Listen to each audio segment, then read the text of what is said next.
Plan बनाए तो आराम से 1 साल की प्रिपरेशन में आराम से कर सकते हैं। अप्रोक्सीमेटली 12 13 क्वेश्चन कर दिए तो भी आपके 98 परसेंटाइल बन सकते हैं। ठीक है,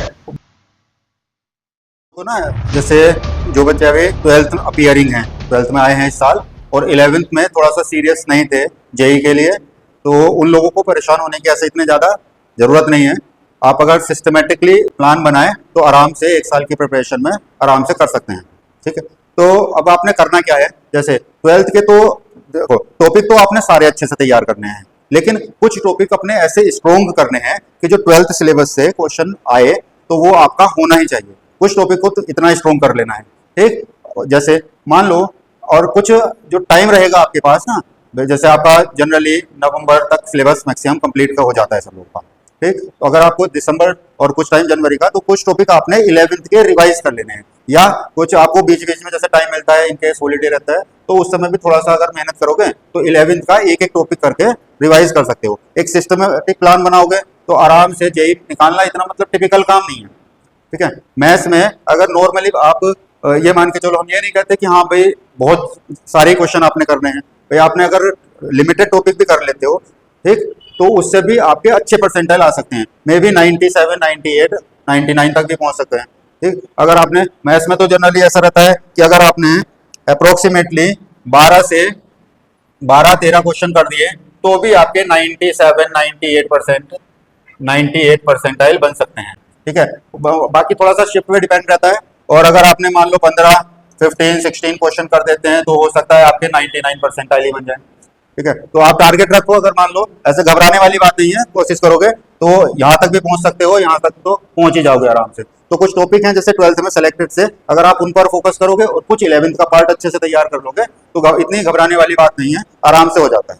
ठीक, कैसे देखें कि कुछ टॉपिक हमने जैसे कुछ लिखे हुए हैं कि जैसे अब बात करें 12th वाले सिलेबस की, तो एक आपका सबसे इंपॉर्टेंट टॉपिक बन जाता है शुरू में मैट्रिक्स और डिटरमिनेंट। तो मैट्रिक्स डिटरमिनेंट में जनरली हमारे 2 से 3 क्वेश्चन आपको देखने को मिल जाते हैं। मैट्रिक्स डिटरमिनेंट में 2 से 3 क्वेश्चन, ठीक है, जेई में। और अगर मान लो 3 क्वेश्चन आ गए, 3 में से 2 भी हो गए तो भी अच्छी बात है। उसके अलावा वेक्टर थ्योरी में 3 से 4 क्वेश्चन दिख जाते हैं। एक टॉपिक रहता है आपका एरिया अंडर कर्व। ठीक, जैसे आप इंटीग्रल कैलकुलस पढ़ोगे, डिफरेंशियल कैलकुलस पढ़ोगे, डिफरेंशियल में भी अगर आपका कुछ टॉपिक ऐसे रहते हैं, डिफरेंशियबिलिटी, कंटिन्यूटी, लिमिट, अगर अच्छे से थोड़ा सा कर लोगे तो इनके भी क्वेश्चन आपके हो ही जाने रहते हैं।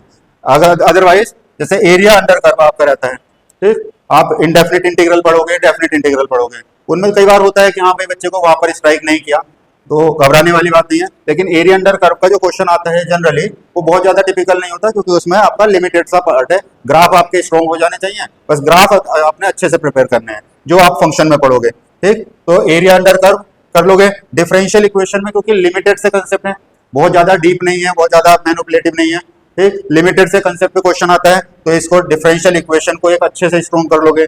उसके अलावा शुरू में आप पढ़ते हो रिलेशन फंक्शन, वो मैक्सिमम बच्चों का अच्छे से हो ही जाता है। तो कम से कम अगर आप यहाँ से 2 क्वेश्चन मान करके चलो, यहाँ से 3 क्वेश्चन मान लो, और ये मान लो 3 ये 3 6 और 2 8, लगभग 8 से 8 क्वेश्चन तो यही बन जाएंगे। उसके अलावा थोड़ा सा जैसे टाइम मिलता है तो आप लोगों ने क्या करना है, कोऑर्डिनेट ज्योमेट्री को अच्छे से रिवाइज करना है। +1 के कोऑर्डिनेट ज्योमेट्री को अगर मान लो इसमें 4 से 5 क्वेश्चन आते हैं, आपके 4 क्वेश्चन भी हो जाते हैं तो अच्छी बात है। उसके अलावा जैसे सीक्वेंस सीरीज है, 1 से 2 क्वेश्चन आता है, अगर आपने 1 क्वेश्चन भी कर दिया, ठीक है। बाइनोमियल है, स्टैटिस्टिक्स है, इनके तो बहुत कॉमन से क्वेश्चन आते हैं, स्टैटिस्टिक्स से बहुत कॉमन सा क्वेश्चन आता है और वो सभी बच्चों का हो जाता है जनरली, और बाइनोमियल थ्योरम का। तो हम इन सब में से अगर मान करके चलें हमने 5 क्वेश्चन भी कर लिए, तब भी हम आराम से 97 to 98 परसेंटाइल मैथ्स में तो ला सकते हैं। ठीक है जी, तो घबराने की जरूरत नहीं है, आराम से तैयारी करते रहो बस।